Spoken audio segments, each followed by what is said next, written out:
Hey, Uriah, how's it going there Hello. today? Going good, man. How are you? When did the idea Okay. for this promotion first come about? You know, to be honest, I came in with an old friend of mine, Keith Velcher, who's a master promoter. He is the Roy Jones Jr. promoter, and he had been working with the UFC Fight Pass and ESPN on come up with this concept, and he asked for me as an expert in grappling to come on board. So I'm not sure when they came up with the first concept. There's quite a few other organizations that do concepts similar. So there's Quintet. I know there's on the East Coast. There's a couple organizations that are doing group competitions, and they're all just a little bit different. So it's a great concept, and I was happy to come on as an expert and be one of the partners on this thing.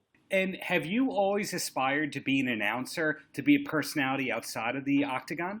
You know, not necessarily. I mean, I've always enjoyed being part of great events in whatever capacity. I've done a lot of commentary throughout the years, and I've done a lot of TV stuff throughout the years. So it's a natural thing for me, and I do enjoy getting to know guys and be in front of the camera. So yeah, absolutely, but it hasn't been like an aspiration per se.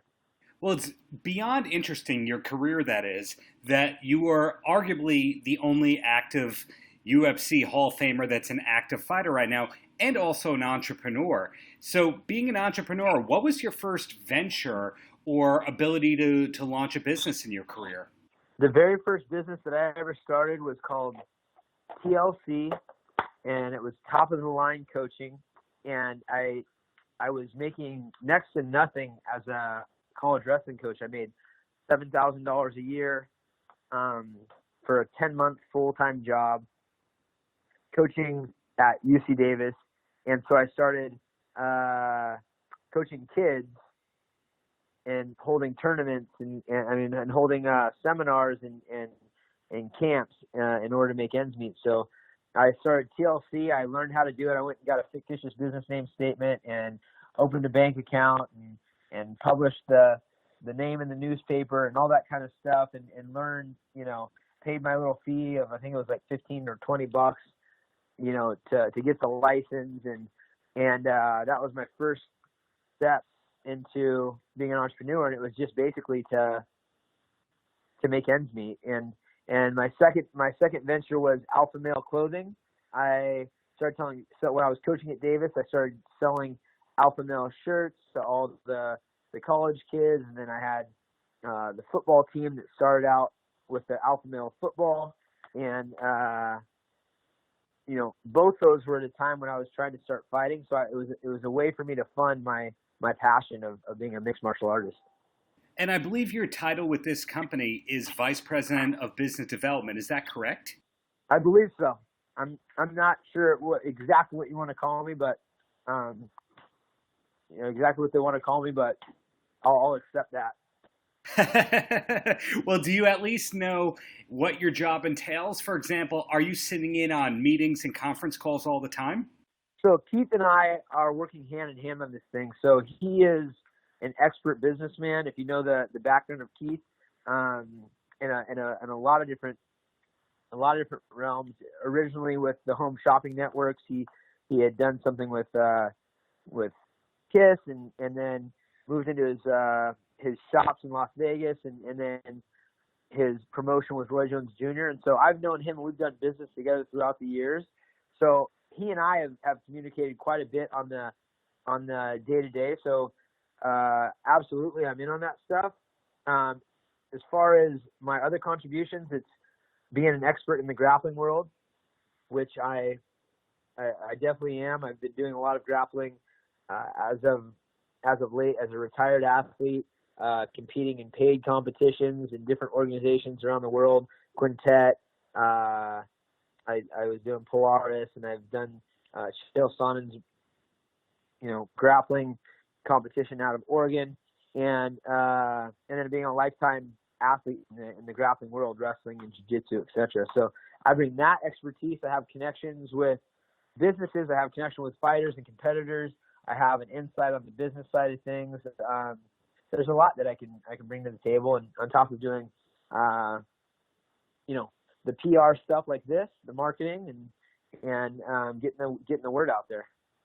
Well, indeed, you have more than 25 years of grappling-related experience. And going back to what you said, where you were making $7,000 a year, basically, being a wrestling coach, when did you exactly have that moment where you said, wait a second, I can make a living for the rest of my life doing this, being in this world? I think it was probably my third fight. And at this time, I was fighting in Indian casinos because it was illegal. And so I was getting a cut of the tickets that I sold. I was also selling T-shirts on campus. And then I was coaching wrestling, which was part of my training anyway. So I was training, getting paid for that with the wrestling side of things. Then I was, getting my friends and fans and people to buy the tickets, which I'd have to account for right before I fought, collecting money and paying the promoter, and I'd sell T-shirts, my Alpha Male T-shirts alongside the tickets. And I remember my third fight, I got, I think it was maybe $1,000 to fight, but I made another like $1,000 in ticket sales and another couple $100 in T-shirt sales. And I was thinking, man, I just made $2,500. And meanwhile, I was getting paid $7,000 a year to be a college assistant wrestling coach. So right there, that was a lot of money to me, and you don't look at the fact that you're training your whole life to be, a high level athlete. You're looking at, man, I just did one fight, took me 15 minutes, I made $2,500. That's how I was looking at things, So that kind of got the ball rolling on me being a survival of the fittest kind of guy, saying, okay, I like doing this, I'm going to find a way to do it. I was coaching kids, and I was busting tables, and I was selling T-shirts, and I was doing all these little things that were allowing me to live the lifestyle I wanted, and I felt like I wasn't working, even though I was working 17 hours a day. So as they say, you never worked a day in your life if you love what you do. But outside of that, because you're clearly a motivated, hustle-oriented kind of guy, is there a lot of free time, or is really you work and you love working? I wouldn't say there's a lot of free time. And even when I travel, I try to make a business trip out of it, which, can occasionally get on other people's nerves, especially people that just want to be on vacation. But, I'll try to get some business, in particular my girl, for me, when I travel a place, I want to make sure I make a couple connections there, or meet up with people that we can talk some business about, or I will do some sort of seminar, or make sure I get some sort of training in. I try to multitask, and there's not much free time, I would say, but it's a business and pleasure. They blend, they're hand in hand, and they blend together. And are there any particular role models that you have as an entrepreneur? There are a lot of guys, and I'm part of a group called EO, Entrepreneurial Organization, and I'm the least accomplished guy in the room in my eyes. So that helps out a lot. We meet, once a month for 5 hours, no phones, and we talk about all sorts of stuff, and everyone's from a different background in business, and guys are exiting their companies for millions of dollars, sometimes hundreds of millions of dollars, and learning about different structures and problems and things like that.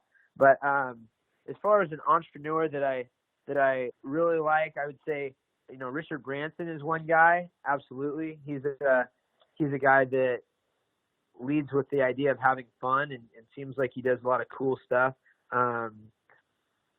Elon Musk, he's another creator. I feel like he's more of a creator than he is a business entrepreneur. He's somebody that likes to make cool things happen and build stuff, and so Elon Musk is another one. And Mark Cuban, he has a lot of fun when he does stuff, doesn't care what people think. Damon John, he's a good friend of mine. These are some entrepreneurs that I look up to. And then I have all the guys locally here in Sacramento that I've become friends with, and I'm constantly, picking their brains. It is very hard to keep up with you. But ultimately, is there something that you wish more people knew about you? Because when people hear your name, they obviously think UFC Hall of Famer. Now they're going to think Kinektic as a new successful promotion. But is there something that you wish more people knew? I feel like people have a pretty good idea of what's going on with me. I think that people need to understand that being an entrepreneur doesn't mean that you have all the money in the world. It means that you're actually a risk taker. It's kind of like the fight game. It's potential to be doing massive things, but it's also potential to lose. So it can be scary at times, and it's not just all. I talked to one guy, my buddy Martin Floriani. He actually started Flow Wrestling right when I started my fight career, and we're good friends. And he's had massive success with Flow Wrestling and Flow MMA and Flow Track and Flow everything now. He's got a big business. And I remember I asked him for something. He said, "Yeah, man, everything you do seems to work." And that's not the case. There's a lot of failures amongst the successes. And so people just need to know that this is the real world. It's not all hashtags and retweets, and it's not all, sunshine and rainbows. Well, my usual closing question is any last words for the kids, and you kind of hit on a lot of that, but anything else to add along those lines? Just don't be afraid for people that want to do things.